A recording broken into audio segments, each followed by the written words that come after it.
All right. The pledge.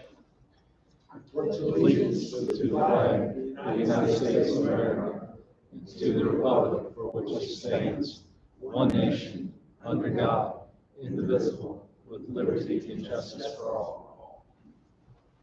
Okay, moving into the second part of the agenda, public comments. We have some individuals who have signed up to speak today.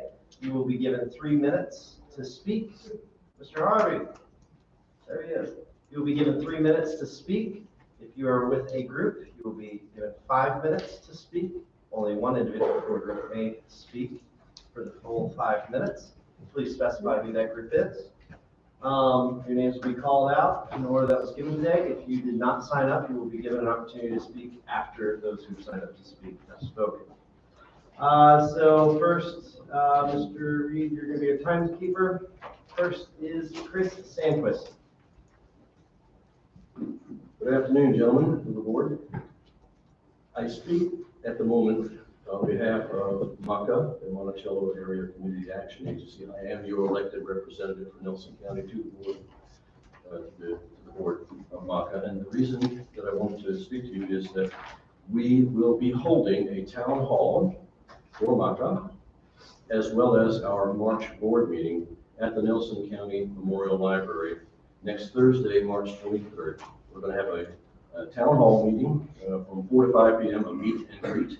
We intend to have hopefully all of our Head Start and early Head Start Nelson County teachers, so those that are teaching at Tide River and at Rutgers Valley. And we will also be conducting a democratic election of constituent board members. There is a flyer which is being sent to you along with an invitation to you through your emails. And we hope that you'll be able to be with us for that. MACA is dedicated and committed to Nelson County, and I'm very happy to be working with them on the county's behalf. So again, please keep an eye out for that invitation. Hopefully you can join us.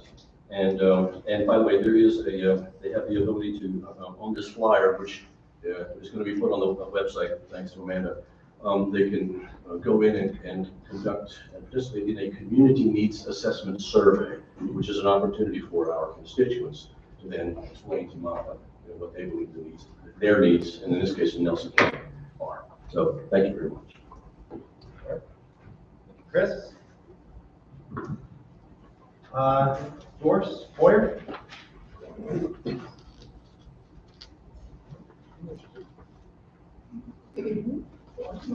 You can bring that mic down to you. Tide River 976 Tide River Road. I'm over here to ask you, please do something about these tractor trailers coming through on the Tide River Road. They came through last Wednesday. They tore my mailboxes down. They tore my fence down. They're in my yard. They are on my blacktop turning around. And something's got to be done. I called VDOT. I talked to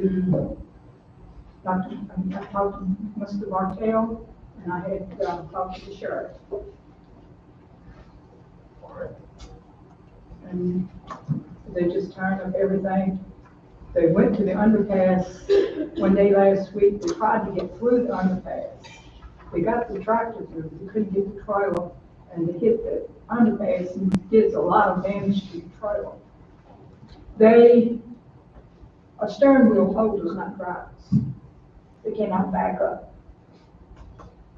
And I asked you all if there's any way y'all can do anything for me. I would really appreciate it.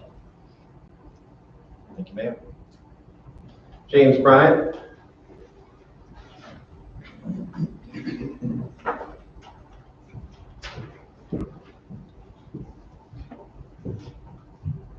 James Bryant at 938 Tide River Road. We have the same problem with tractor trailers coming off of Route 60. GPS telling us a shortcut to 29 to get to the North Southern underpass, and they can't go through. They try to back up. Most of them can't back up and get in the yard. Last week, they told my mother's mailbox down and left it. A couple months ago, they tore the fence down and left. If you get in the yard, tear up everything they just keep going. One ran into the back of my truck, and they just keep going. They don't pay no attention. If it damaged the main Norfolk Southern rail line bridge, it's gonna cost somebody a lot of money to have it fixed. Because that's the main line for Norfolk Southern. I thought you need to put somebody like the GPS can be blocked to show the restricted road or something like that. Something like that is very helpful. Thank you very much. Thank you. What I was going to suggest to you two is if you wait till the VDOT report is done, maybe you two can have an opportunity to speak to Robert out in the hallway. Thank you, Robert. James, Ken, Heiss? Yes, although I was doing the NCC. Okay, that's fine. Robert Gubish? I say it wrong every time. No, you're not right there. Gubish? Yeah, very good. Robert Gubish, 334 Rainbow Ridge Road, Palmer. In light of the higher prices we're all experiencing and the fact that we're in a very volatile economy, which is very unpredictable right now, which is very obvious to everybody, there are many of us out here that thought we might consider taking big expenditures like the new social services building and putting it on the back burner, maybe for like a year, because there's a lot of unknown coming down that's going to be just as fascinating as the past few years.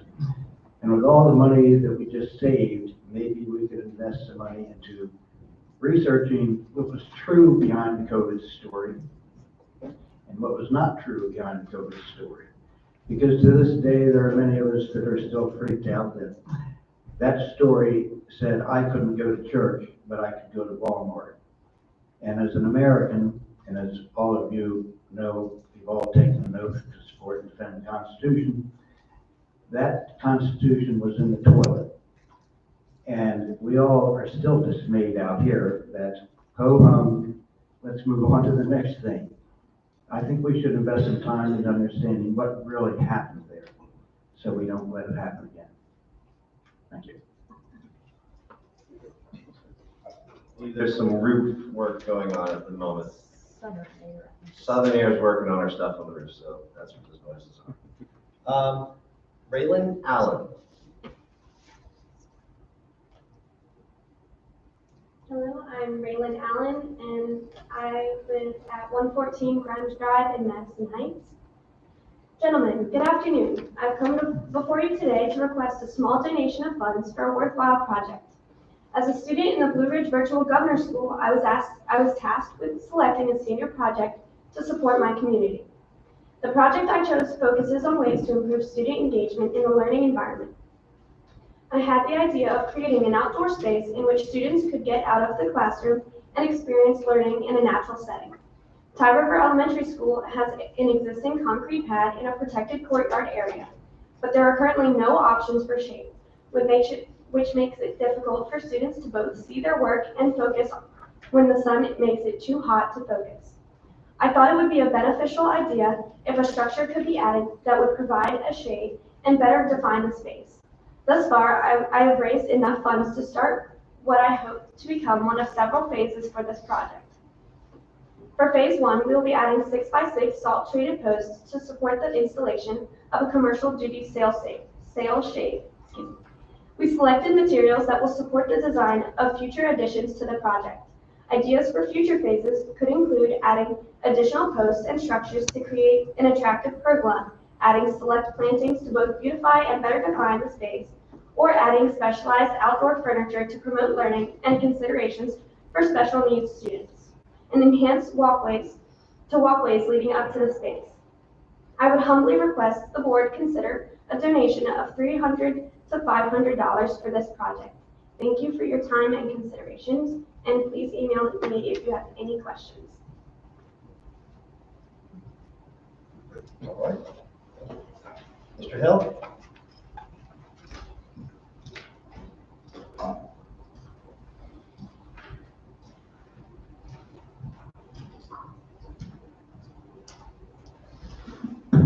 Good afternoon. I'm David Hill, Sheriff of Nelson County. I spoke with Ms. Moyer last week, and we had talked over the last, I'd say probably last couple of years, correct? In regards to the issues with the trucks, on Tide River Road. So I know Mr. Brown over the months has mentioned about the signage and increasing that. We sat for a little while this morning just looking at some of the signs and brainstorming what could be done. I hate to hear when our constituents are having to pay out of pocket, and they may be on a fixed income for damage. Our guys, our deputies, guys and girls go out and they take reports. And sometimes these calls may come in at 1 o'clock in the morning, and by the time they get there, the truck's gone. And so Miss Moyer and her neighbors, they do the best they can to get descriptions of the vehicles. There have been times where we've actually run the tag information to try to pursue charges, whether it be property damage or what have you. We've been unsuccessful with that. But enforcement of these trucks coming through, these signs are up. There are signs on 60. There are signs just as you turn on to Tide River Road, where it gives them a warning. But my mind's drawing a blank. I was chatting with the major about this earlier.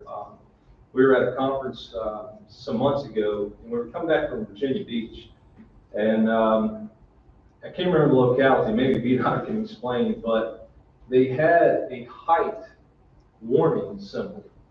And as we continue to have these issues, whether it be on Beach Road going across Reed's Gap or Tide River Road with this underpass, maybe it's time that we look at some of that technology or ask the state to help us out, because what if there's an emergency? We need to get through. We can't. It delays minutes, or an hour to get to someone that's in need, who are our residents. And they're the ones that we serve. So I was surprised Ms. Moore got up spoke. She asked if I could get up speak for her. So I told her I have no problem doing that. So I'm just speaking up. In the last few years, there have been a few incidences that she has reported to us personally in regards to property damage. Who knows how many times she has not called us. She has a great driveway. It's paved, and they see that as an opportunity to turn around, because it's better than South Island Road, which, that too alone is dangerous right there for them to make that turnaround. But she's worked hard for what she has, and if there's anything you all can do as representatives, speak up for her. I appreciate it. Thank you. Is there anyone else who wishes to speak in the public comments? All right. Hearing none, we will close public comments at this time. Moving on to the consent agenda, there is actually a change that we did make on Green. You see that attachment that has an additional budget amendment, 11A. Do we have a motion? Now, I was going to ask also, Mr. Parham, did you want to read I know we have the emergency management week. Yes. Unless somebody else has it. Mr. Reed, I want to pull this from the agenda. Can you make a motion for that? So,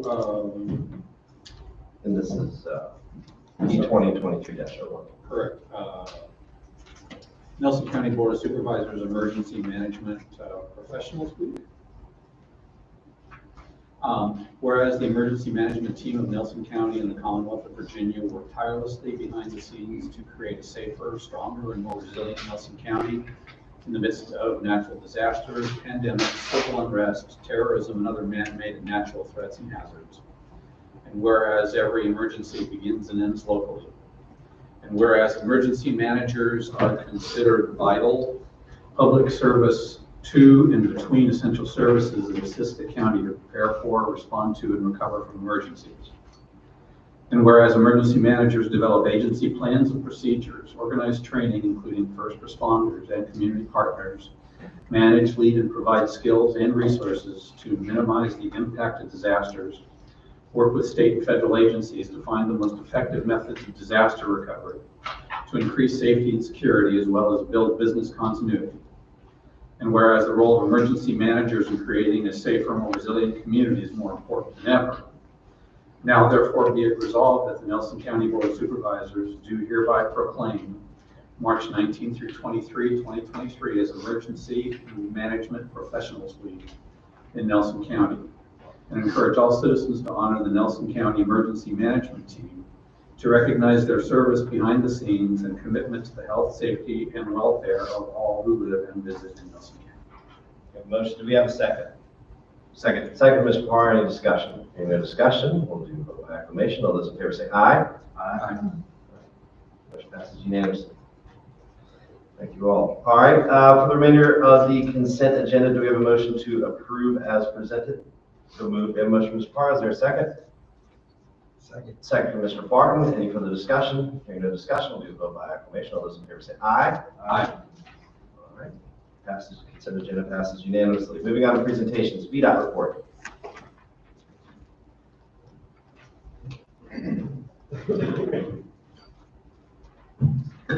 Thank you, Chairman Rockford. Don't have a whole lot to report this month. Had a little snow operations Sunday up on the mountain, but everybody got up there to see it, but the snow looked beautiful, and it was a good snow because it didn't stick to the roads. The pavement temperatures are up. That was nice, but don't have a whole lot to report. On Route 623, that is still closed to through traffic. We are replacing a structure.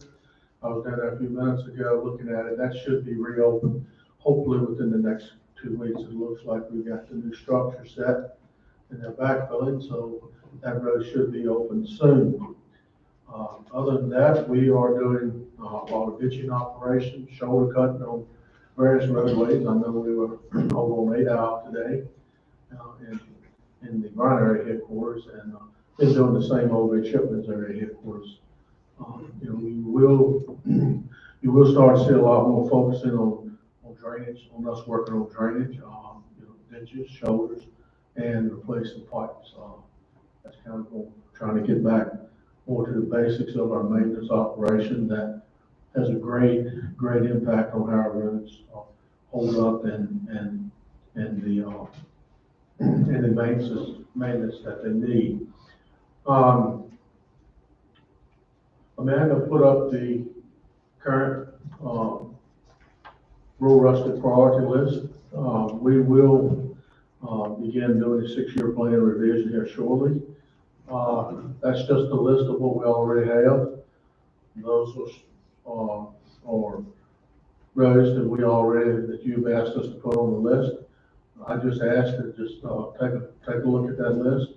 If there are any other roadways that have been brought to you by your constituents, please let us know, and we will add them to that list. And then when we have our 6-year plan, 6-year public hearing on secondary road construction budget, we can put some priority to those if you desire. And also, just talking to Candy about when we could possibly have our public hearing, I would like to suggest that we do it May 9th at 7 p.m. I think that's, we do it. That sounds nice meeting for public hearings. Just kind of, if that's the board's desire.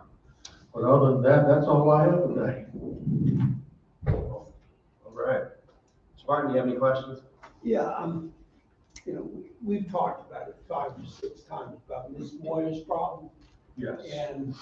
And I'm really glad the sheriff came in. Miss Moyer and son came in because the property damage is real. I've seen it, and somebody suggested maybe we can get them to take it off the app. That's a shortcut.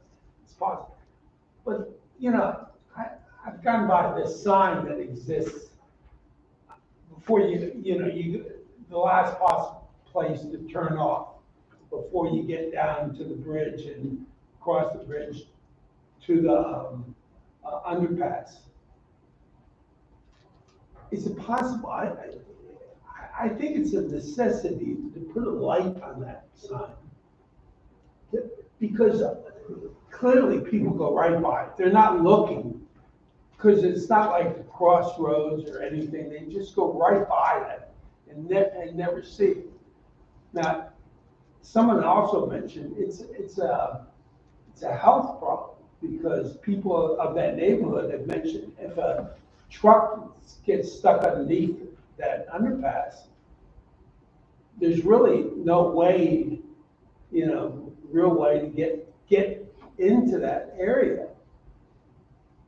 I think, we've talked about it so many times, and I know you're sympathetic, but I think we need to make it a priority. And I think a light on that sign would go a long way towards that. Maybe. I don't disagree with anything that you said. I don't disagree with anything Sheriff said.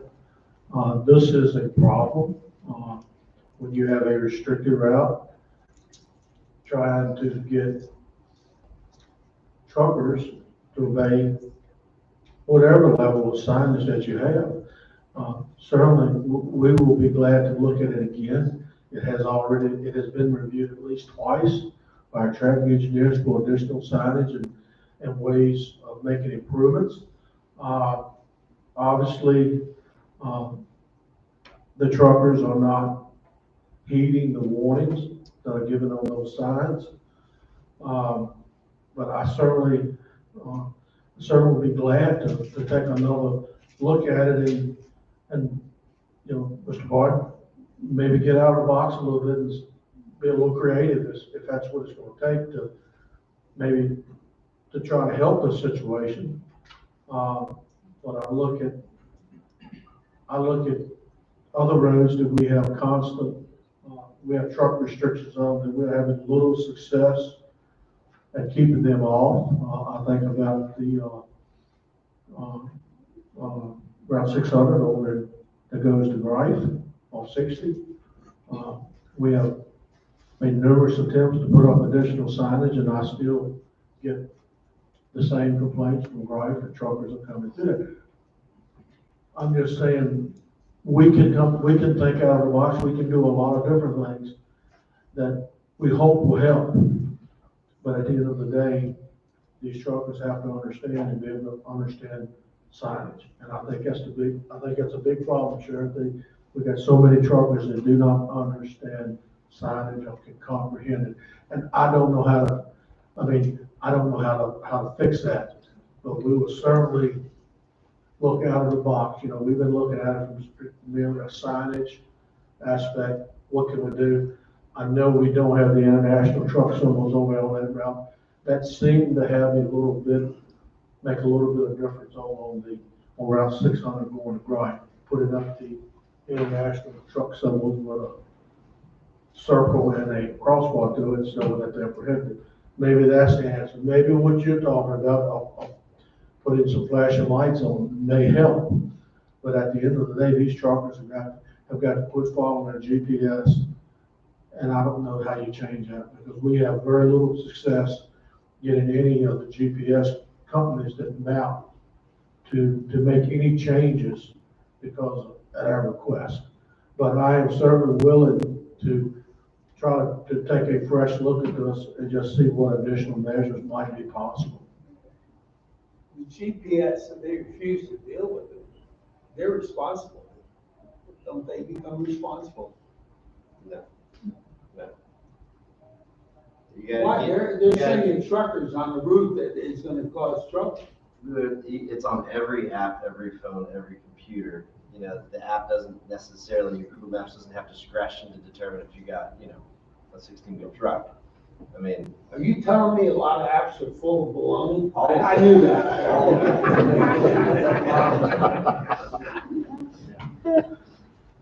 But the idea of was,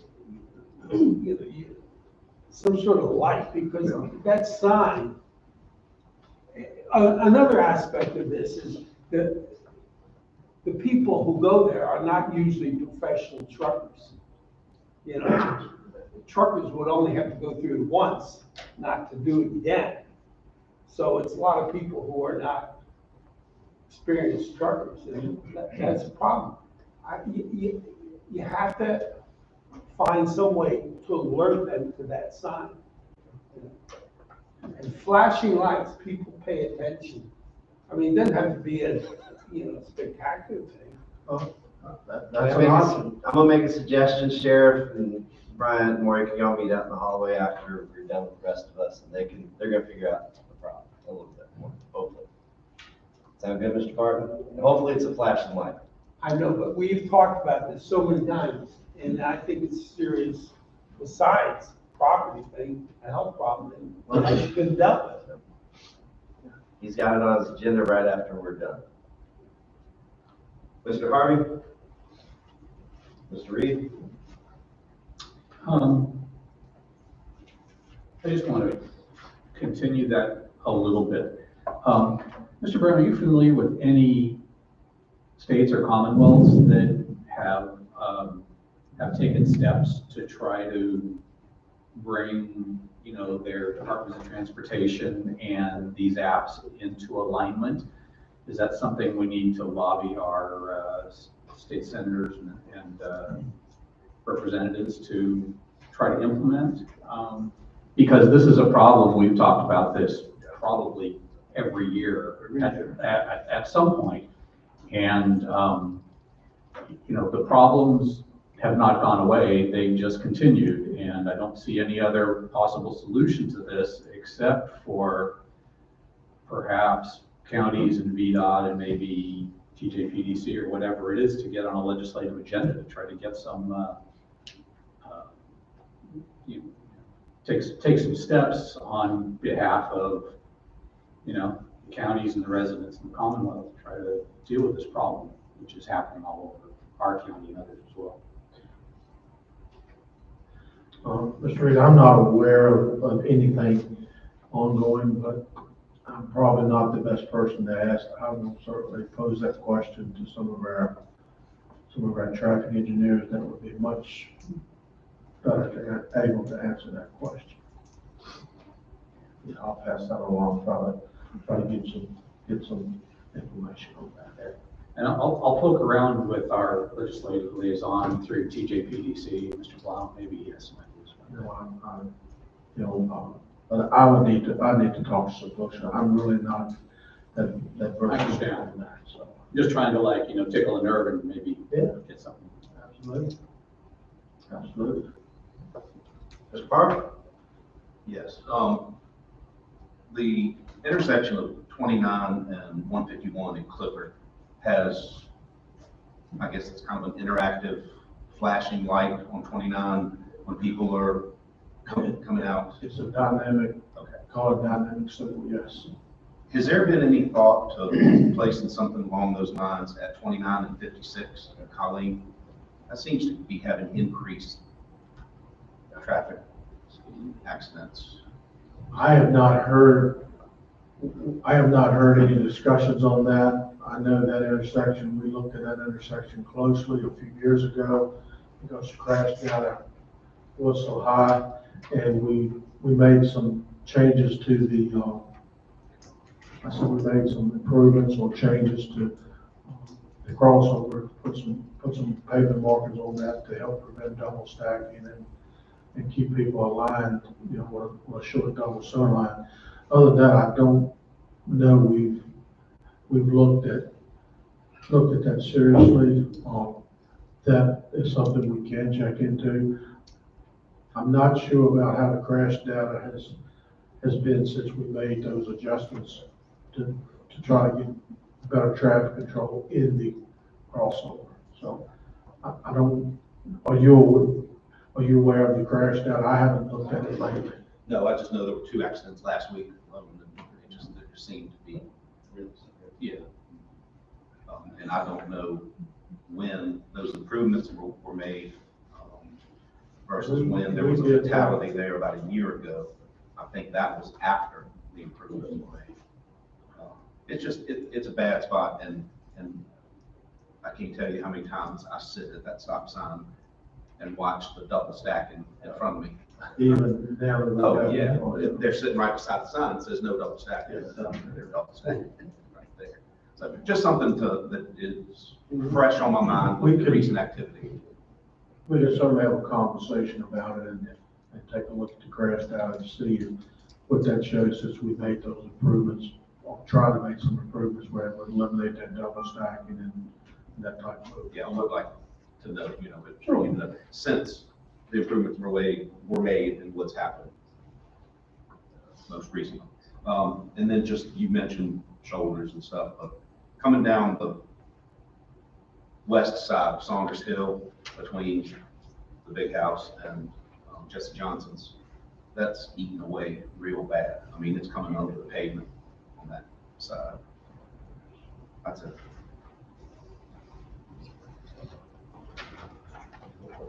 Mr. Reed? Mr. Brown, I know you probably won't be here for Ms. McGarry's presentation, but I wanted to thank you and VDOT for being proactive on the 151 corridor study and getting the first, getting the survey up online, and also for scheduling the first public input session at RVCC. That's April 7th at RVCC from 4 to 6. And I just wanted to mention it for the people here, and thank you for getting that moving while we're still, putting together a comprehensive plan. So linking those two things together are really valuable for us. So thank you. Well, I will pass that along to Mr. Youngblood, because he's the mover and shaker of that, not me, and he does a great job. Thank you. I'm definitely gonna also agree with Mr. Parr. I have a lot of constituents who make those turns there on 56, and that's something that's similar to the 151. Maybe I think maybe rumble strips would actually kind of make a little bit of sense. I think, doesn't it already have lights? Doesn't have lights. There's a sign. Right. So definitely something to look at. Beyond that, I do not have any other major items that haven't already been mentioned to you. And if rumble strips to be later in the process, maybe, I'm sure the neighbors would be happy not to have those. Well, yeah, that's becoming an issue. Oh, thanks. If you stand on the side of the road where those are located, it's amazing how much noise they make. Yeah. All right. Another question? Robert, Sheriff, Moyer, Ryan? I'll take a second. That'd be great. Thank you, sir. Safe travels to Charlotte Courthouse. Moving on to audit report. Once again.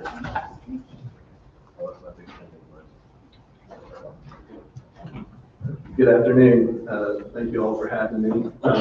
My name is David Foley. I'm a partner with Robinson Farmer Cox Associates, and I was the partner in charge and audit manager for the county's FY 22 audit. And we have completed that audit, and so I'm here to present the results of that to you all. As part of the audit, we issued two different documents. One is the audited financial report, and the second is our communication letter with those charged with governance. I'll start first with the audited financial report. And before I get into the audited financial reports, just like to give a brief overview of the audit that we do for the county. Really, as part of the financial audit that we do for the county, there's really three main pieces to that audit. One is, of course, we audit the financial statements to make sure that the county's financial statements have been prepared in accordance with generally accepted accounting principles. And then the other two pieces of the audit we do in accordance with government auditing standards. One of those is, in addition to just looking at the actual financial statement numbers themselves, we review and gain an understanding of the internal controls that the county has over its financial reporting. So as part of the audit process, we'll review those and in certain cases test those to see if they're operating as they were designed. And then the third piece of the audit we do is the federal compliance piece. So anytime an organization expends over $750,000 federal grant funds, you're required to undergo what's called a single audit, which is basically a compliance audit. And so for the major federal grant programs that the county and school board have, OMB provides a compliance supplement which lists all the various compliance requirements that the county and schools have to comply with when they're expending the federal grant program. So as part of the audit, we'll go through that compliance supplement to make sure that the county is complying with those requirements. So that's really the three main pieces of the audit that we do. So as such, included in the audited financial report, there's three different reports from us that communicates the results of the audit. The first is kind of towards the front of the report. It's on numbered page 1. This is our independent auditor's report. And in this report is where we state we did perform an audit on the county's financial statements. And it's also where we issue our opinion on the county's financial statements, which we have issued an unmodified opinion on the county's financial statements, which is the cleanest opinion an auditor can give on a set of financial statements. Basically, an unmodified opinion means that the county's financial statements have been prepared in accordance with generally accepted accounting principles. The other two reports from us are way in the back in the compliance section. The first report back there is on number page 161, and this is our report over the county's internal control over its financial reporting. This report was clean as well. We noted no significant deficiencies or material weaknesses in the county's internal controls over its financial reporting. Overall, we feel that the county has strong internal controls in place over its financial reporting. And then the third and final report from us is 2 pages over, number page 163. This is our report over the county's compliance with its major federal grant programs. This report was clean as well. No significant deficiencies or material weaknesses were noted in the county's compliance with this major federal grant programs. Also, no items of non-compliance were noted as part of the audit. So again, a clean audit for the county this year. All 3 reports from us were clean. In addition to the audited financial statements, we also issue our communication letter with those charged with governance. Basically, auditing standards require that we communicate certain things to those charged with governance.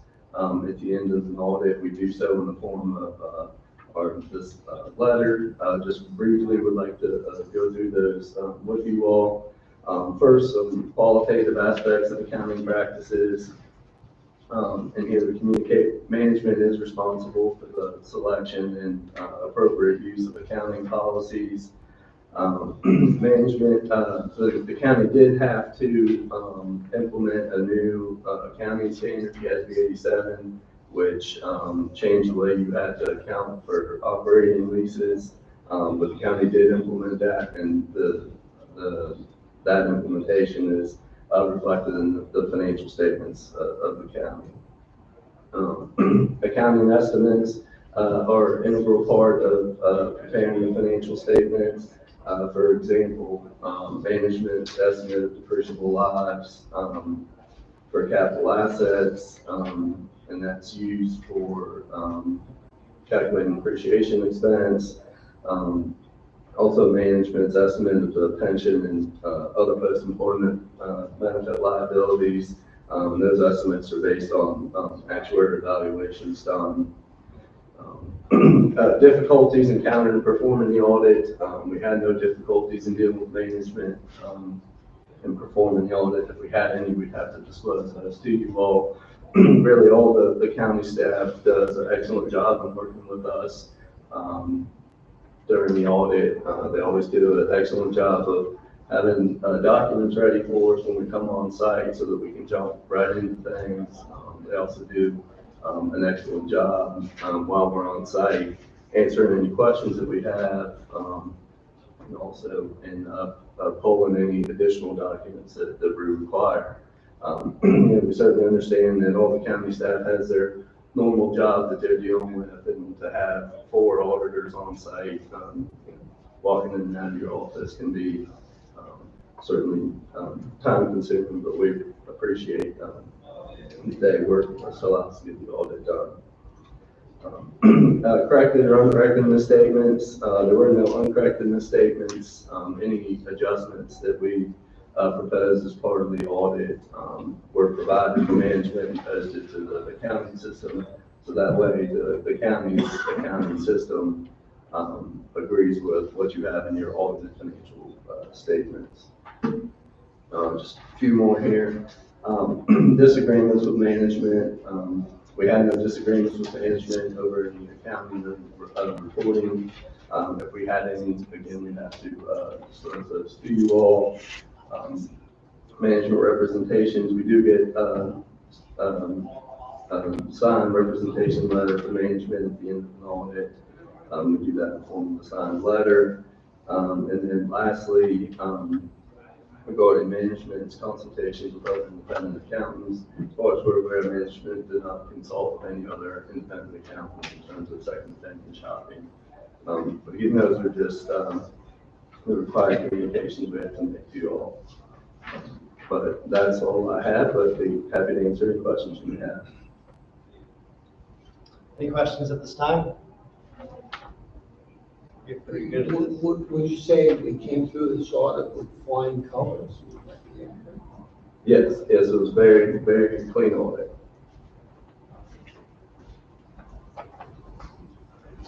Right?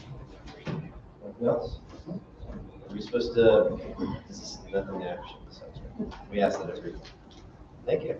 Thank you. Have a great day. Thanks for having me. I'm sure I'll see you at another meeting. Yes, sir.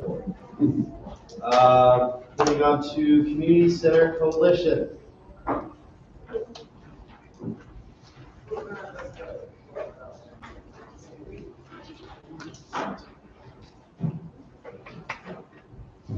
Wow, what a hard act to follow, huh?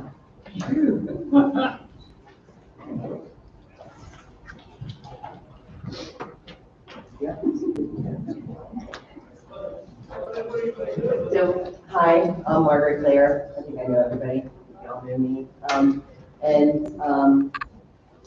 We just wanted to get together so that we could let you know who we were from a community center perspective, what we are doing here in the county for the people who live here in the county, some of the challenges that we face, and how we want to work, how we are working, how we want to work, and how we want to continue to work with the county and each other. Community centers are important. We started this coalition, which is very loosely based. We started this with the purpose of just opening the lines of communication between the different community centers, kind of springing from the comprehensive plan. We want to make sure, as that comprehensive plan takes shape, and a lot of conversations about centralized services, things like that, that we don't lose sight of the labor that has gone into creating and maintaining and all of these centers. So I just wanted you to know who we were. We're talking about right now the community centers that are housed in the old elementary schools. We don't have representation from everybody here. We have the Schuyler Elementary School, which is the Walton Mountain Museum, and I know you guys know them. So they work, they're closed in the winter time, but they are part of the coalition, and they do give us commentary, although they haven't been able to meet with us to date. The Heritage Center is John Burdette. I know you guys know her as well. I'm representing the Nelson Center. We've got Stu Mills and Sarah Taylor of our UCC, and I believe some board members as well. We've got Fleetwood, which is Florence Hernandez, and I know you know her as well.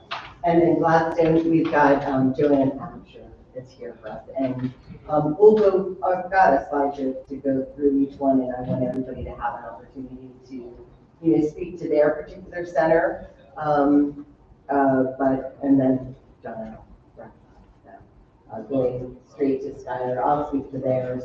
They were established in 91. They provide a community center for all activities. They have space to rent. They have a wonderful museum, which is actually the first interaction I had with Nelson County. Is on my wedding trip. We came through and went to the museum. So it kind of tells you what a Hammer fan I am. They, pay taxes, well, maybe not pay taxes, but any kind of activity that happens in there would provide jobs to, and therefore those people pay taxes. And they provide, living places, places for public health to be there, public meetings, etc. And they have the grass and field. Good afternoon, I'm Janet Burdette, the Executive Director at the Nelson Heritage Center. As you can see, the Nelson Heritage Center was established in 1991. As we all know, the Heritage Center is the building that was formerly Nelson Memorial High School, which was the high school for Blacks prior to integration. Currently, the Millennium Group, 501(c), operates and maintains the Nelson Heritage Center, and we've been extremely busy. So first and foremost, I want to thank you for your continued support. Before I ask you for anything, I promise I don't come with an ask today. But just put a note there, I'll be back.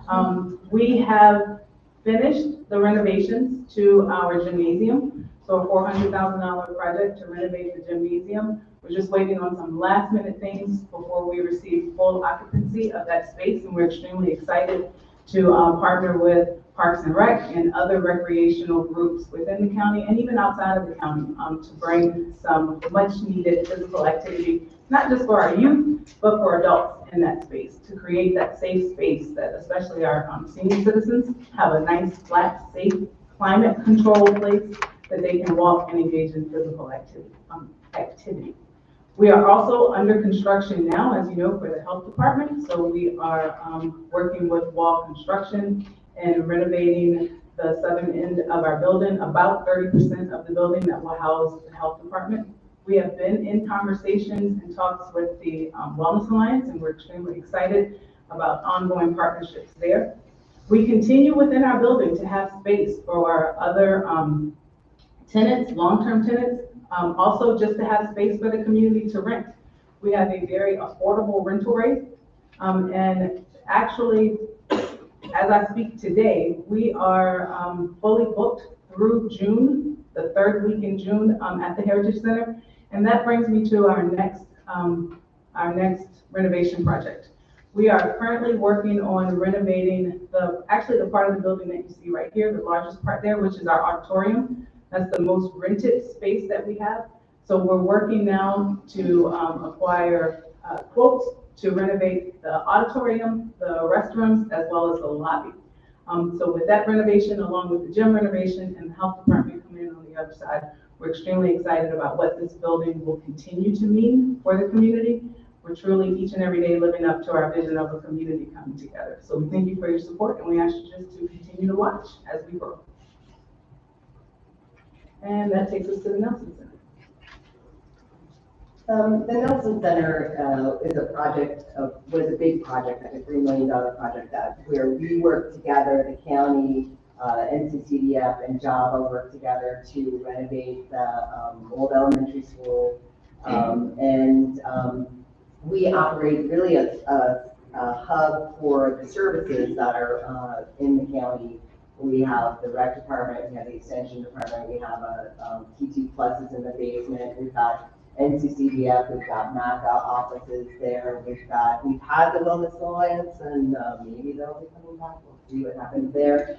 And we also have the rental space at the auditorium, which I think you guys have all been in there. It's very lovely, very nice space. We're always working with rec to use the 6 acres that we have. We're working with the library to make sure that they feel like they've got enough parking over there. And the whole campus is very beautiful and is a great asset to Livingston, specifically in Nelson County generally. So we're very happy to always be working with you guys to keep it rented. and to keep it in use as a nice public asset, as I said, so. With defense.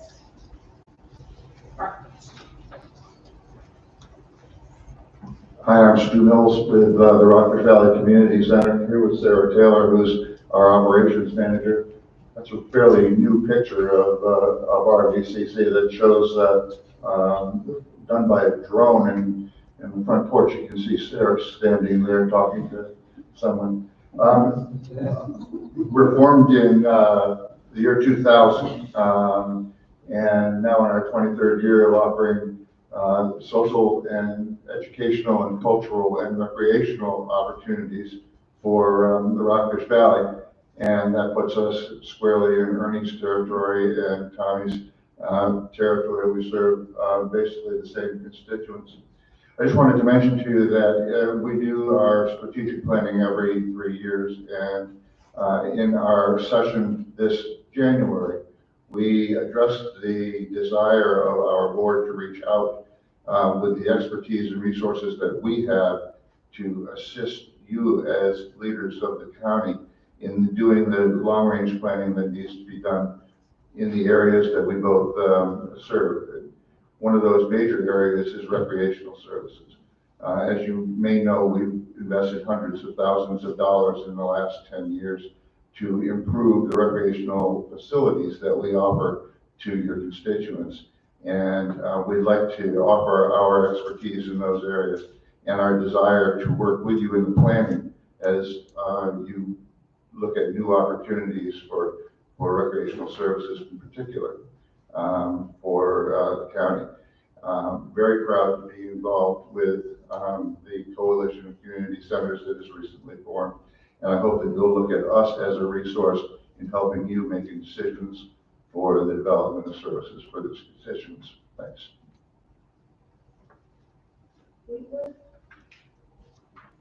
Hello, I'm Florence Hernandez with Fleetwood Community Center. We got started in 1995 when the school closed. We have operated mostly as a recreational facility to house and host equestrian trail rides twice a year. This year, in April, we'll have our 30th anniversary. We'll have one for the spring and one for the fall. In the last 2 years, we've had a new initiative to really reach out to the community, bring everyone together, and do a whole lot of historical renovation, which you all have helped us with. We now have bids in for the roof campaign and other collaborative efforts that are going on for volunteers and professional collaboration to make that happen. We also have bids going, and the work is getting ready to go underway once the warmer weather comes for the 9-hole par 3 disc golf course and bringing back the basketball court for open recreation. We like to do a focus on outside until we get the inside completely fixed. We are focusing on fishing and more recreation outside. We've had a harvest fest where kids are going through corn mazes and going through the pumpkin patch.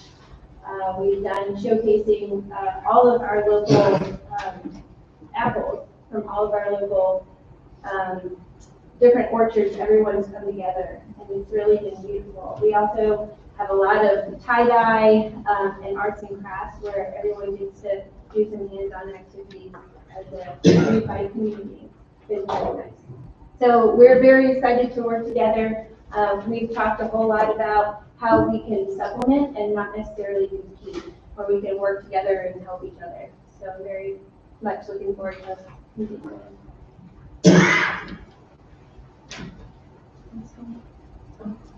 Yep.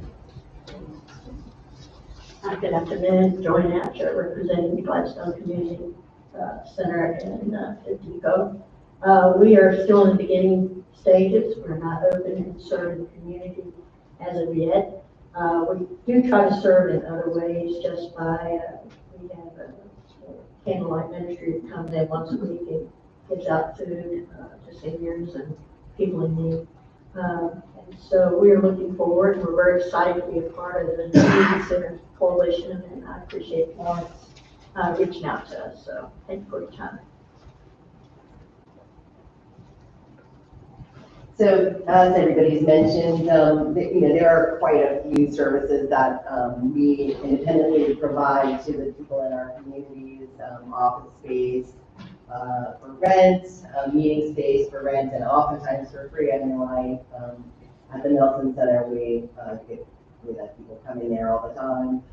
We have playing fields, we have playgrounds, we have walking trails, equestrian events, all kinds of recreation that we put together.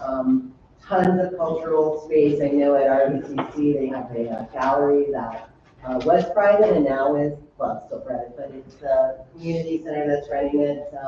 They're started with the theater over there. We've got the museum. It's really a huge, and it's Nelson County culture too. It's not necessarily exterior culture. So we've got space for musical events.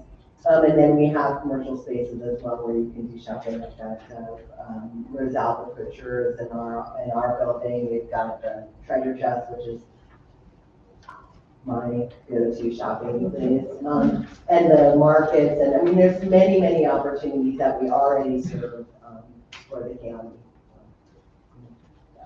Now, our challenges, as you might even imagine, is our buildings are old.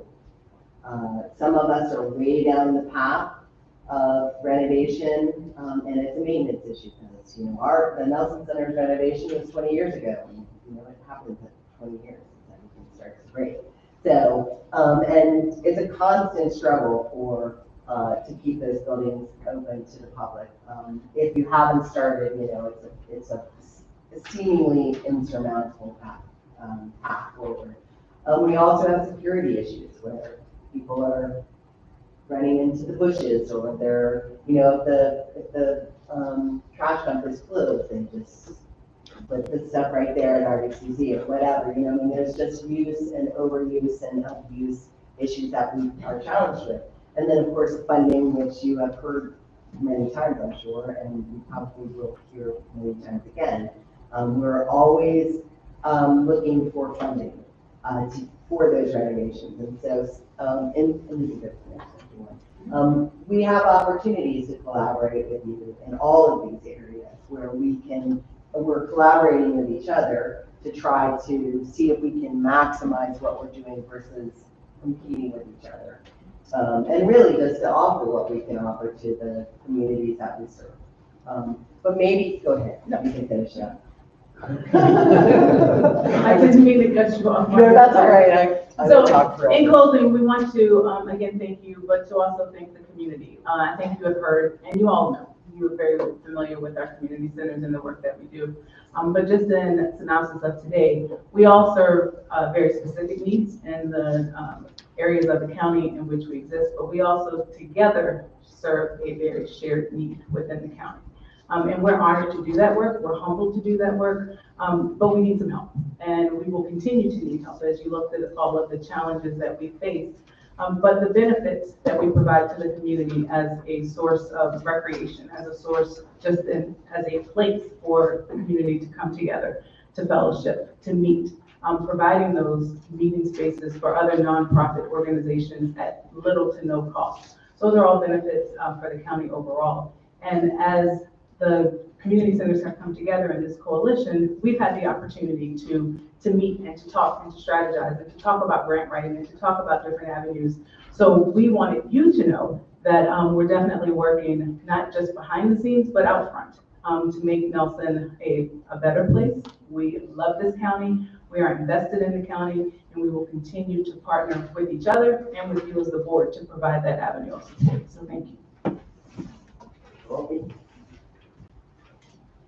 Ms. Burdett, Yes. do you have a timeline on the health department project? So we hope to have the health department turnkey in the building early fall. So August, September is what we are thinking.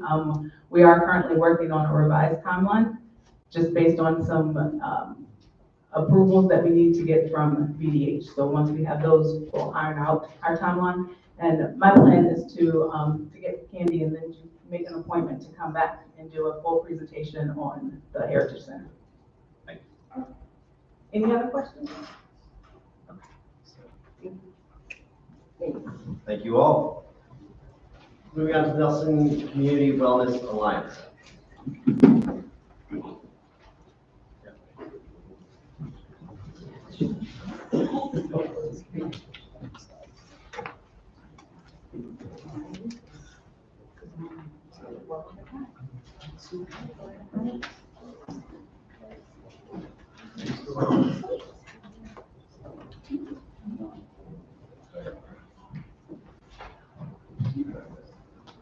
Good afternoon, gentlemen. It's nice to see you all. I'm Tracy Hickey. I'm the co-executive director of the Nelson Alliance. We are joined here with my other co-executive director, Ryan Leitner. And I want to take a moment to point out our board president, Christy, is back in the back. Christy McLean is our president currently. Please feel free to stalk her in the community, grab her, ask questions. She is definitely eager to share with folks what we're up to. And we are also always looking for candidates for advisory councils and such. So all right, so we are very pleased to be able to come here today. There's been so many changes to the organization in the last few years, so we want you guys to start getting some regular updates from us on what we're up to. I introduced Ryan and myself. Most of you know Stephanie Martin, our founder, who is now our Director of Enabling Services. And we have hired on Afton Root as our full-time program manager. So we are a team now of roughly 4.5. We've got some folks doing some part-time work for us and 1099s doing some things. So we have a lot more staff, a lot more hands than we used to, which I'm very grateful for. From when we began in Nelson, we had quite a few changes from the original plan of what we started as. We started as a conversation between multiple organizations, nonprofit agencies, the schools, families, parents, a lot of different folks that had concerns about substance use and its effect on children in Nelson County. And as that program started to be just, conversations around a coffee table, it expanded and it snowballed and it grew. And what it turned out to become is this overwhelming group of people who were all tied together for the betterment of the lives of residents of Nelson County. And it expanded beyond just substance use. It began to turn into health and wellness as a general quality of life issue for residents of Nelson. And over the years, we've had a few changes to the mission, but our current mission has expanded to reflect our work as it is now. And that mission is to serve as a catalyst for improved health outcomes in Nelson County through meaningful partnerships and programs. Now you notice the word catalyst. We are not actually a service provider. That is not what we do. However, there's no need to reinvent the wheel with so many wonderful nonprofits. I mean, the presentation you just witnessed is a great example of how well Nelson County groups are able to work together on things, and we didn't want to slow that progress or compete with it. So our job is to basically act as a facilitation group. And we work as the group who sponsors a lot of grant funding and different programs that can help those groups work more efficiently, work together on things where there might have been siloed before. Our vision, why are we doing all this? We want to see a Nelson County that is free of barriers, where all of the residents here can enjoy easily accessible resources and a really high quality of life. So what do those values look like? We believe that all Nelson County residents, no matter where you are, who you are, you should enjoy the opportunity to thrive within every single social determinant of health. Therefore, we improve partnerships among neighborhood and built environment, social and community context, education, economic stability, and healthcare resources. Now, all of that is kind of a lot. It's kind of complicated and it goes around a lot.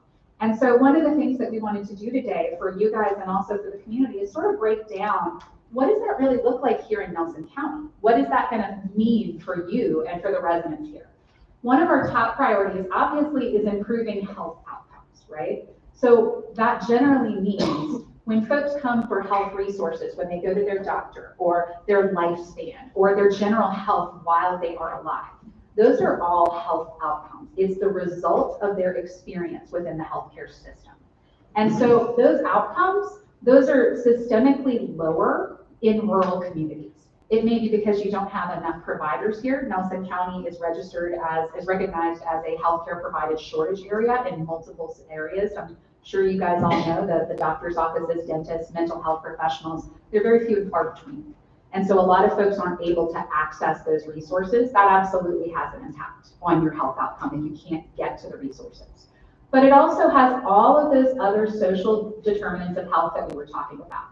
So your neighborhood, where you live, like I was just talking about distances, transportation, those things impact your ability to get to health resources, but also the type of health resources you have available.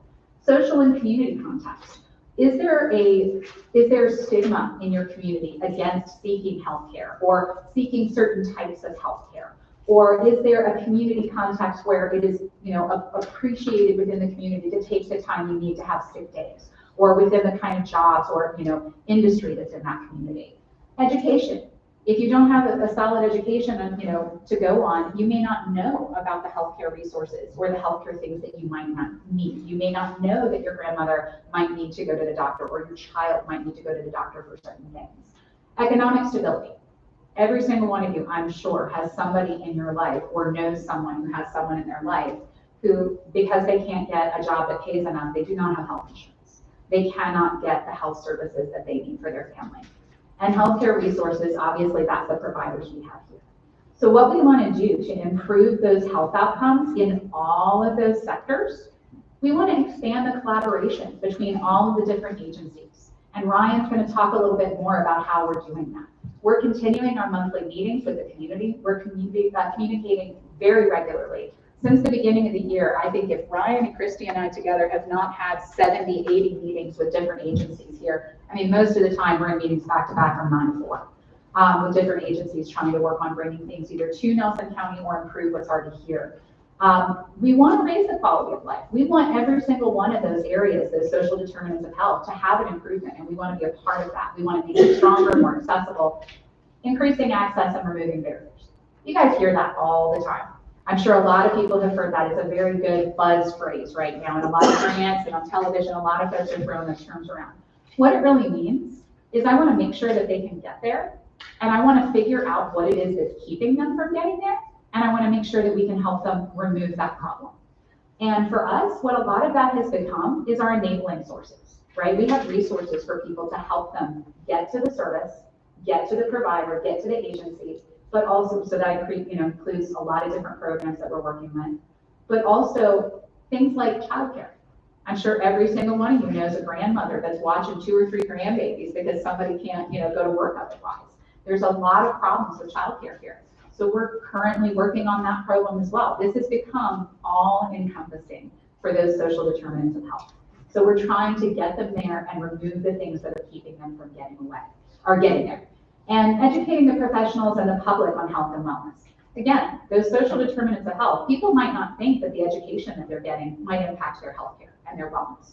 So we're trying to make sure that the providers understand both mental health, behavioral health, physical health in different areas, and the public also understands what's necessary for them to have a longer life, a higher quality of life.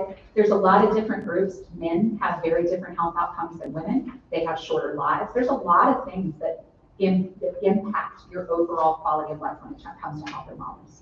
So I'm going to turn it over to Ryan now, who's going to talk to you a little bit more about our future and what we're building towards. Thank you, Tracy. So, like all these wonderful programs, it all starts with the money. So, in 2022, we received a HRSA grant for $3 million paid over 3 years to develop and implement a community health worker training program for the residents of Nelson County and surrounding areas. And short summary, I mean, a community health worker, there fills a lot of roles, but a short summary of what that is a person who serves as a liaison between healthcare providers and the community. They're deeply rooted into their communities. They know where these services are. They have relationships with all of these organizations and can help people navigate a very complicated system. A lot of people that need help often don't need help in just one area. There's multiple steps that need to take. Maybe they need help in housing, food, in addition to their healthcare needs. The community health worker can help them navigate and make sure that they're receiving all of those services that are already available to them in this county, and then following up and making sure that they are getting the services needed. So this ties in with our mission because what we're doing with this grant is we are creating a pathway for people in this community to train to start a career in the health service industry. So this could be anyone who maybe has a young family, wants to go back to train to become a healthcare professional. Students, high school students that are graduating, maybe college isn't for them, but neither is the military. What are your other options right now? This is a great way for them to get a certification as a community health worker and create jobs in this area. So the program it's a 6-week program that we've worked with PDCC, the Virginia Department of Health, Virginia Career Works, and many other organizations, develop a curriculum to take virtual online courses so that you can get your certification it's a state certification as a CHW.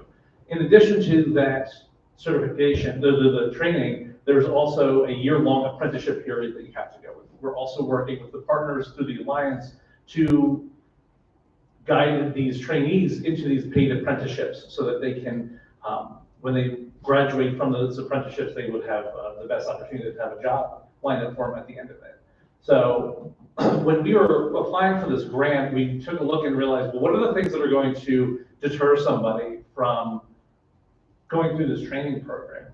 And what's keeping people from applying? And we realized that it really fit the mission that we have here. And it comes down to providing enabling services for those people in this community. I listed here just 4 examples. I'll briefly touch through them. So the community hub is something that we're also building at the same time we're building this training program. And as you enroll in this program, you'll be met with a case manager to make sure that you are having all of your basic human needs met and can help connect you to the things that you need so that you can do the best that you can doing through this program. So a big thing that we discovered with that is affordable childcare. I've talked to so many people already who are interested in becoming a CHW, but they don't have means for affordable childcare in this county. There's one spot, I believe, that has it's overlong. It's an amount. Right now there's no licensed childcare for children under the age of 2 years old. So if you have a baby and you want to work, you have to find private care or you just don't do it. And that's a big factor when it comes to people that want to train, not just for a CHW, but for anything. So we're working, and you heard from John earlier, we're working on opening a daycare center in the Heritage Center so that we can have affordable healthcare. We're working with social services, we're working with United Way, we're finding ways for people to bring their kids here, no matter what their income level is. We'll work with you to make sure that that happens. Half of the spots in our daycare center will be reserved for people going through the CHW program. The other half will be open to to all of Nelson County. Job placement and training, that goes back to the grant and making sure that the apprenticeships are lined up. We're helping people bolster their resumes to provide training modules in addition to what's available through the PVC standard course and through their apprenticeships so that they have the best opportunity to find a job after they graduate this program. And the last thing is another big piece, and you've heard a lot from us over the last 3 months. Transportation continues to be a problem, and getting people to the apprenticeships, getting people to the child care center and other enabling services so that they can do what they're tasked to do. And that's something else that we recognize as a big piece of what's deterring people from coming to this program. So what's next for us? We're in active talks with all the people I mentioned before about launching this program. We're working and taking in students and having classes start in August of this year. At the same time, we're also developing and helping with the renovation of the Heritage Center. So we're hoping at the same time to open the Child Development Center so that we can provide that service to our students. And the Community Hub, we're hoping to launch that by the end of this calendar year. So the needs that we have, there's always additional funding. As you can see, we're doing a lot of different things all at the same time. We have a team of 4. I feel like we should have a team of 20, but that's just how it goes. We're all hustling here. We have great staff on our side. We need support for Hub launch. Funding is obviously key for that, but also finding the case managers and the Hub director to support those efforts. Daycare staffing and scholarships, we're going to be posting those jobs very soon this spring so that we can start that process. But also the scholarships play an important part so that what isn't filled by social services and United Way and the Department of Education, we can make sure that all students and all families have affordable access to the center. And then gaps in our operational expenses, just things that aren't being covered by this grant right now as we continue to expand outward. This takes a village. I mean, we have four people on staff in one organization, and we're all working really hard, but we can't do it alone. So we've had such great support from all of these wonderful resources here within Nelson and the surrounding areas. So this doesn't happen in a silo, and that's kind of the point of what our alliance was founded on, is that we want to make sure that we're utilizing the resources and facilitating them so that everyone in Nelson County can live the best life that they can. So before I open the questions, I do want to just make one comment, just kind of drive from the point of how important this is. This is a huge step in preventative care. And if you look at not just Nelson County, but this is happening everywhere, and not just rural communities, it's happening all over the country where people do not have access to healthcare resources, mental and behavioral health, drug recovery. This is an area where we're not serving, not just in Nelson, but everywhere.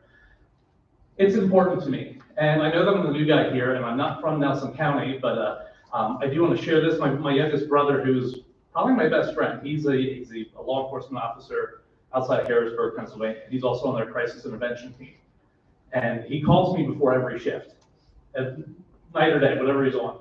And the amount of calls that he's going to that are for crisis intervention is increasing every month. Every month, it's almost a daily routine for him now, it seems. And I know that's not Nelson, but this is personal to me because every time I hang up the phone with him when he's going to one of his shifts, I'm always afraid that it's the last time I'm going to talk to him. This is important because this is happening everywhere. I don't want anyone to feel like they have to have that last conversation with a relative, whether they're law enforcement, whether a loved one that's struggling with mental and behavioral health or drug addiction. This has to stop, and someone has to do something about it. My dream, my vision, our dream and vision is that Nelson becomes the gold standard when it comes to preventive health in the community, and it starts with us. So I appreciate the time. I'll welcome any questions from you guys. Any questions at this time?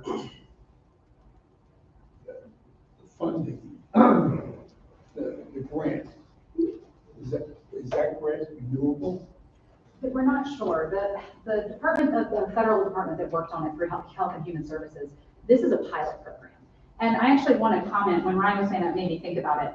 So everyone else across the country that got this grant is a huge organization. It's state health departments, universities, and then us. Nelson County is on a spotlight right now, nationwide. And that renewable, whether it's renewable or not, depends upon how far we take this. All of us collectively as grantees, because the administration, the federal administration in the White House and on the Senate floor are watching us very carefully to see how well this goes on a national scale. Everybody's being watched carefully to see how this goes because they want to implement this on a larger scheme. I mean, Ryan sat down with Kane and Warner's office. They invited us specifically to apply for congressional funding. Senator Deeb's office up in Richmond has invited us to apply that he would introduce special legislation for funding. We have partnerships here, but they're also looking to see what each community can contribute themselves in order to move this kind of program forward, because they want to see here, Pennsylvania, Georgia, all the places that got funded, they want to see what the buy-in is. And for us, we're working our best to make sure that those things roll over, and we're trying, you saw our list. We don't know if it's renewable. And so we're trying everything we can to make this self-sustaining. And you bet your bottom, if it's renewable, I'm going after it again. But we definitely want to continue to partner as strongly. You guys have been there since day one with us. and we want to continue to partner with Nelson. We appreciate your support because it means something to them. They're looking at us. I mean, they're looking at you.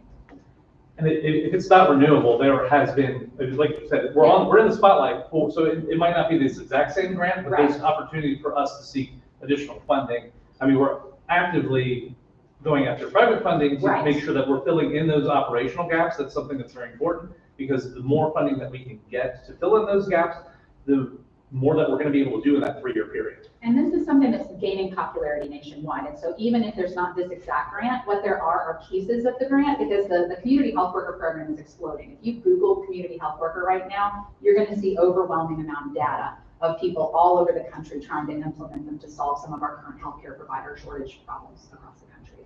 So everybody's kind of getting on this train. We're just sort of the first ones. But we'll find the funding, to shore up where we can, but we definitely want the community to be involved in it as much as possible, because that's what we're here for. We're here for you guys and your constituents. Any other questions? Yeah. Daycare Yeah. is enormously important. What other organizations within Nelson County are you working with? Unity Kids, Child Care Aware of Virginia, United Way of Virginia, I think it's, let's see, who else? For daycare, Department of Social Services, Department of Education, pretty much every entity that has either funding available or licensure requirements that we have to pass, we're partnered with them. So you're optimistic that it's there's happening. going to be childcare available to the people? Absolutely. It's going to come in stages. Our primary focus right now is to start with infant care, because there are 0 available spots in the county. Toddlers are probably going to start at the same time. Our goal is to offer to up to 5 years old, have a preschool in this area. But we have to take it one step at a time, because if I don't have the magic checkbook yet. So day one, toddlers and infants. Have you thought about partnering with the schools? We have actually, we're in conversations with the schools about that. We're aware of the aftercare problem that's here currently. The problem is right now is that because we're not a child care organization, we don't currently have licensure or staff that's licensed. We also don't have a current facility. And so that's been part of the delay in this, has been that we're aware of the problem. And it was actually really cool to have them call us and say, hey, do you have any suggestions about this? Because I mean, that's what we want to do. We want to be here to solve problems. And so we're working on it, but we also have multiple sectors. It's the same thing where we can get a chunk of cash, and then there's a chunk of cash that we can put out to do a piece, and then another comes in. It's going to be kind of piecemeal on that, but it is a rolling, moving target right now. Yeah, and to add to that, the after-school care is important. There's also going to be a short drop-off period too, where you don't actually need a license to operate, or it's different procedures to do that. So someone that might need to take advantage of the hub services, that might need to go through an hour or 2-hour intake period. They can drop their kids off at the short-term stay, go and do their services, or even maybe clear the house for to do their community health training program work. Exactly. So that's another thing, a piece of that we're working on as well. And those are 2 different licensure requirements. All day is a set, and it's got a lot of laws behind it. If you've been to a gym, I'm sure everybody's seen the little kid play, drop-off area. The reason they have those is because it doesn't have the same licensure requirements. And so that would be easier for us to start with that. We just are trying to make sure we have the location, but also the trained staff that can do it. So we're in it. Any other questions? Thank you, guys. No Appreciate problem. it. Thank you again for all of your support. Keep us posted. We will.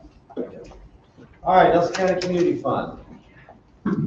We are on our third entity with the word community in it. We are community oriented today. These are tough community acts to follow, but thank you, first of all, for welcoming us here today. I'm happy to have a chance to present a little bit about the background of the Nelson County Community Fund, what we're doing, and where we're going.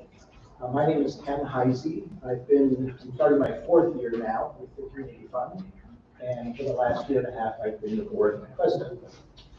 Now I have to figure out how to advance this. Here we go. The purpose of this presentation is threefold. I'd like to share some information with you about both the history, where we started, where we've come, the evolution, a little bit about ways in which we might be able to partner with the Nelson County Board of Supervisors, and to follow up on an earlier request that we made of the board for endorsement of the Nelson County Community Fund. So let's look at some of the background information. I think this will be of some interest to you. We were created about 22, 23 years ago by a local resident, Gordon Smith, who donated a fairly substantial amount of personal funds to get the NCCF started. We have a fairly simple mission. We work to award grants to organizations that are addressing humanitarian needs of people living in Nelson County. And that's an important thing to keep in mind. Although some of the organizations that we support may have activities outside of Nelson County or may be headquartered outside of Nelson County, the money that we give goes to families and individuals that benefit from the organizations that have activities in the county. We don't have any paid staff. We are an all-volunteer board. Our numbers range at different times from 10 to 15 different volunteers. But we always maintain a leadership group of a president, a vice president, a treasurer, and a secretary. Several years ago, in 2019 to be specific, we achieved 501c3 status, which means we are a recognized nonprofit agency, tax-free, and we rely extensively on the donors to provide the funds that we then grant to different organizations providing services. And if I counted correctly, we're up at about 1,000 different unique donors over the life of the foundation. So if that's who we are, what do we do? I think one of the major things that we try to do is raise awareness of the challenges facing Nelson County residents. We present at different fora. We post on social media. We engage with people in our homes, in small gatherings, to talk about the needs and how the fund might be in a position to help address them. A major part of what we do is trying to raise money. We seek contributions from individuals. Perhaps some of you have been reached by our spring and fall appeal letters. We also engage with local businesses in the hopes that they may find it advantageous to contribute to NCCF. And we organize periodic special activities, fundraisers, such as the Opportunity Ball. Last year in October, we held a road rally throughout the entire county to raise money. We've done silent auctions, and we're constantly searching for other ways to generate both awareness of the fund and contributions into the fund. We raise the money in order to award grants, and we have 2 grant cycles a year. One grant cycle, the applications are due by December 31st, and we make our awards in late February or early March. The second grant cycle, the applications are due by June 30th, and we award in August or early September. We have a formal, although very simple, application procedure. It is not taxing. It is not a barrier to organizations wishing to receive funding from us, but it is a standard application, and we insist that all elements of that application be completed thoroughly. And then we conduct a site visit. If an organization has submitted an application and they seem to be within the realm of what we are trying to accomplish, we organize a visit. And 2 or 3 of us will go spend an hour or 2 with the organization, talk to them, learn about them, they learn about us, and we see if it's a good fit and whether they meet all the criteria. So, this is the grants program. We typically issue grants of 1 year's duration. And since the beginning of our fund, the average size of the grants has been quite small, actually, $6,400. Although I did a little subsequent analysis, and in the last 5 or 10 years, the average size has gone up about 30%. Our awards now are closer to $8,000, $8,500 on average. It took us 15 years to reach the first $1 million of grants awarded. It only took us about half that long to reach the second $1 million. So we're granting, I guess we could conclude, at an accelerated rate, which is perhaps consistent with growing needs in the county. Each year, on average, since the beginning of the fund, we've granted about $85,000. In the last 10 years, that average has jumped up again to about $100,000. So again, we're doing a little bit more in recent years than we have over the life of the entire fund. To date, through December 31st, we've issued 306 grants to 66 different organizations. Many of these organizations have received multiple grants, and I'm happy to see that several of those organizations are present in the audience today. This is a very simple graphic, just looking at the grants awarded by year, 306 grants across the 22 years that we've been active. And as you can see, the average now is trending upward a little bit. And whereas in the life of the fund, we've averaged about 13 grants per year, now it's closer to 15 to 17. And this is a slide that shows the award value cumulative since the inception of the fund. And as you can see, we reached our first million in about 2014, 2015. And we're just about to punch through the second $1 million mark later this year with the second round of grants. Well, what do we fund? This shows the different sectors of funding and the percent of the number of grants that have been awarded by sector. As you can see, health, housing, and education are the three largest sectors receiving grants from NCCF. The others include community, these are community centers, activities in the community, recreation, things of that nature, social services, child services, and food security. And these are how the dollars have been distributed. Of the nearly $2 million awarded in December, about a third of that has gone to health-related activities, 27% to housing, education, about 1 out of 5, and the other categories at a somewhat lower level. This has changed a bit. This again is cumulative since the beginning of the fund. More recently, as I've done analyses over recent years, there's been an increase in the amount of funding going to housing. Health has remained relatively constant. It would take far longer than I have to share with you all the results that our grantees have accomplished, but I pulled a few representing perhaps each category of funding just for your information. So one of our grantees, a new group called the Central Virginia Farm Workers Initiative, achieved near 100% immunization rates for COVID with boosters. These are the migrant farm workers coming up from Mexico to work in the vineyards and the orchards. Another one of our grantees, I believe it was the Foothills Child Advocacy Group, helped train 487 people to recognize and deal with issues of child abuse. This was over the course of 14 training sessions. With funding from NCCF, CASA, which is the court-appointed special advocacy group. Thanks, Chris. They've recruited 3 new CASA volunteers to support activities in Nelson County. We've had a long history of collaboration with the Blue Ridge Medical Group, and one of their programs is called the Medication Assistance Program. And what this does is it helps people navigate a fairly cumbersome and intricate process to get the medications they need and that they can afford. And they have been amazing at doing this job, helping in a recent year over 400 people to access low-cost medications.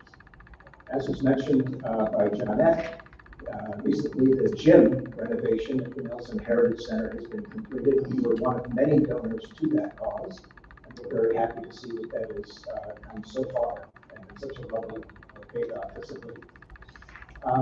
In the area of housing, we facilitated through our grantees emergency repairs, support for rent if somebody's in dire strait, similarly support for utilities when they can't make a payment, and hundreds of families have benefited from that.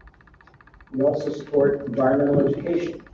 In the Nelson County High School, there was a camp last summer at Wintergreen that had some elements of environmental education. And through MACA and other groups, we provided some scholarship support for first and family students attending post-secondary schools. And finally, there are numerous programs in the county that provide food for families in need.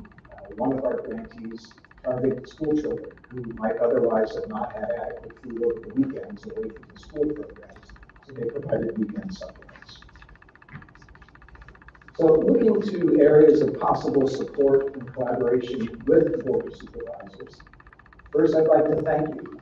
My colleague Chris Sanchez has been in touch with many of you, and you've helped identify some potential candidates to join the board.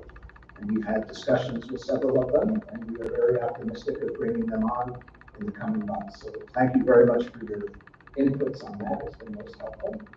We would greatly welcome an endorsement by the County Board of Supervisors for the work of NCCF. And we sent in some weeks ago a letter with an accompanying endorsement form that we hope you'll be able to do. Finally, I think one thing that could really help us is to get the word out about NCCF in all the parts of the county. I think we're better known perhaps in the central than we are in other parts of the county. You all have contacts that extend way beyond our own, and you may come into contact with organizations that you think might benefit from grants that we could potentially provide. So if you're able to put them in contact with us, we would love to expand our reach, and that would be one way to do it. And yeah, I encourage these organizations to submit grant applications to NCCF. And one thing I'd like to point out is that while we do focus on Nelson County, and many of our grantees are based in Nelson County, we also serve as a bit of a bridge or a gateway for organizations outside the county that want to begin implementing activities in Nelson. And so I think it's been a good way to expand the services that can be made available to you by having them come in perhaps first through NCCF and then subsequently they're able to build upon that. And that's been something that we've enjoyed quite a bit and hope that will continue. So at this point, I'd just like to thank you for your attention, and I'm happy to answer any questions you might have.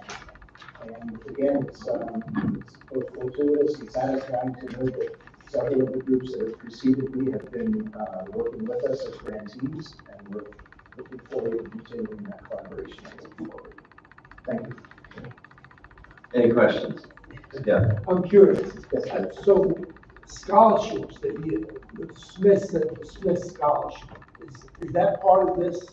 The Smith scholarship? Well, yeah, over the years, 20 years, I think, at least 25 years, the Smiths contributed or established scholarships that they gave the students at the Nelson County High School. Does that come from this money? I'm curious. My history with NCCF doesn't go back far enough to be certain of an answer to that question.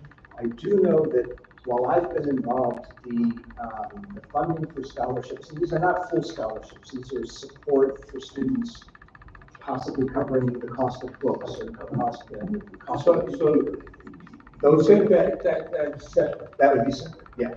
So it's kind of a complementary assistance. It's often been through MACA, something called Project Discovery. This was they also gave money for teachers to go on trips and things like that. It's a different one. It's a different one. It sounds like it's a different one. It's a different one. I'm curious, this is a question maybe you want to answer. Well, the Smiths were gave handsomely for this county in many ways. Is that money that they gave still there? I mean, is that fund grown or is it diminished? Or? It's part of the. Cheryl, come on up. Please come up and identify. A member of our board. State your name so we can put it in minutes. State your name. Cheryl Cleats, KLUH. I'm treasurer for NCCF. We're talking about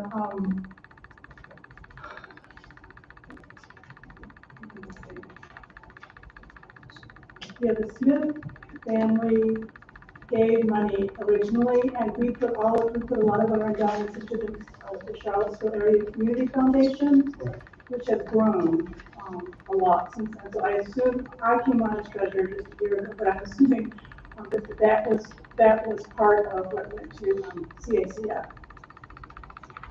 And the amount we have in our funds now.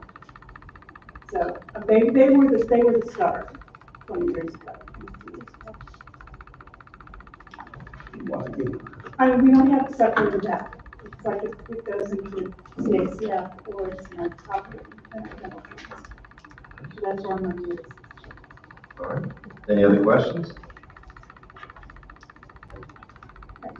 Thank you guys so much. We have a resolution to be read. Mr. Reed. Thank you, Mr. Chairman. Motion to. Yeah, I would like to make a motion to approve Resolution R 2023-13, Nelson County Board of Supervisors resolution of support for the efforts of the Nelson County Community Fund. Whereas the Nelson County Community Fund Incorporated, an all-volunteer organization of Nelson County residents, has worked since 2000 to raise and disperse funds to address critical humanitarian needs in our community. And whereas NCCF has successfully awarded over $2 million through February 2023 in grant funding to local nonprofits to address these critical needs. And whereas these funds were awarded only after a thorough review by the NCCF board representing a broad spectrum of the local community. And whereas NCCF supports both new and well-established organizations to accomplish the program goals. Now therefore be it resolved, the Board of Supervisors of Nelson County adopts this resolution of support for the efforts of the Nelson County Community Fund Incorporated, acknowledging its contributions and encouraging continued support for its efforts to address critical needs in Nelson County. We have a motion. Do we have a second? Second. Second from Mr. Parr. Any further discussion? Hearing none, we'll do a vote by acclamation. All those in favor say aye. Aye.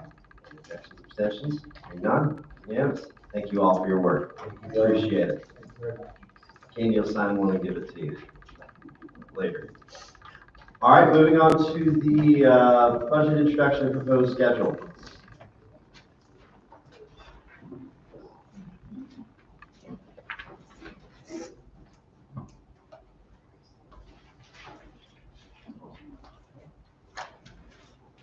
Candy said she already figured out the whole budget, taxes and everything, and we're done.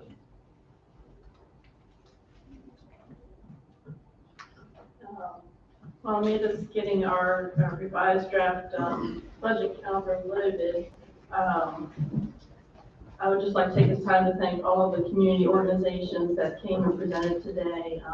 All really good information, and county staff has keep in contact with them and have been talking to them off and on over the last few weeks. Well, hopefully you'll be able to see that, but we do have a new revised draft budget calendar. We were hoping to introduce our budget today. However, staff needs a little more time. So we are proposing to start with the budget introduction and first work session on Tuesday, March 28th.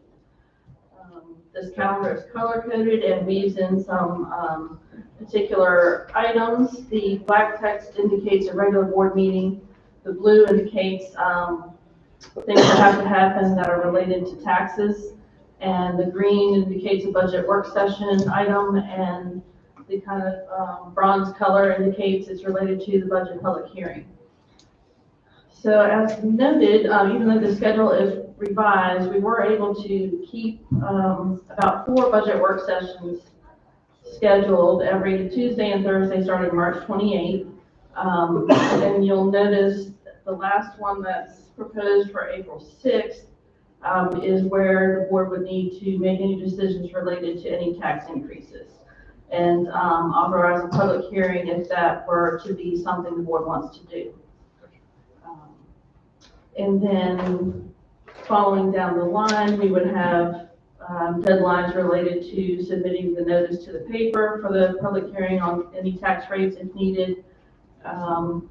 We would have the board authorize the budget public hearing at its Tuesday, April 11th regular meeting, and that would be for a public hearing on May 9th. We have scheduled in an additional budget work session if that were to be needed for April 13th, and that's the Thursday following the regular April board meeting. And then we have where we would advertise the public notice for an increase in the tax rates or the public hearing for that. And then the public hearing, if needed, would be Thursday, April 20th. And there are some code-related requirements as far as notice, and then when the public hearing can be held following that notice. And that's all listed on this proposed calendar. Thursday, April 20th is also a proposed joint meeting date with the Nelson County School Board. So we sort of have combined those two things. If we were to need to do a public hearing on increasing any tax rates, it would be just after that joint meeting with the school board. Something to point out on that. Dr. Hester, don't y'all have a meeting right after that too?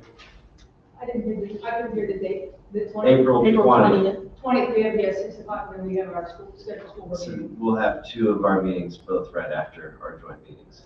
Right, they would have their meeting right after, and then we would have our public hearing on the tax rates if that were necessary. Okay. So everyone, we would already all be here. Sounds good, just make sure we, yeah, all right. Yep.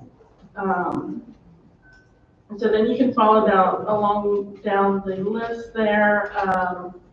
We would schedule the budget public hearing for Tuesday, May 9th. That's the board's regular meeting. And then we would seek to adopt and appropriate the FY24 budget at the June 13th regular meeting. So I'm hoping today that maybe the board can look at its calendars and see if March 28th works for everyone to start work on the budget. I think, yeah, that's good, and obviously we can change dates and times as we go meeting to meeting anyway. That's correct. So let's, yeah. All right, so I guess we'll continue this meeting till tomorrow, because we have the joint meeting with the Planning Commission. And then if March 28th is suitable, we would ask you to continue that meeting to March 28th. Okay, sounds good. We'll pick a time tomorrow. Sounds good. Looks great, Candy. Yeah, I have no conflicts with anything that's there. I'm trying to fit things in between everything, as we always do, but so far so good. I will admit I do have a couple of conflicts, but we can figure those out as we're going, so. Certainly can. It's flexible. We just, where it gets a little compressed is where it relates to the tax rate public hearing. No problem. Okay. Great. We'll pick a time for the 28th tomorrow. Okay. Any other questions for Candy about the calendar? Okay. Thank you, Candy. We're going to take a quick 5-minute recess before we do presentation, new and unfinished business. All right.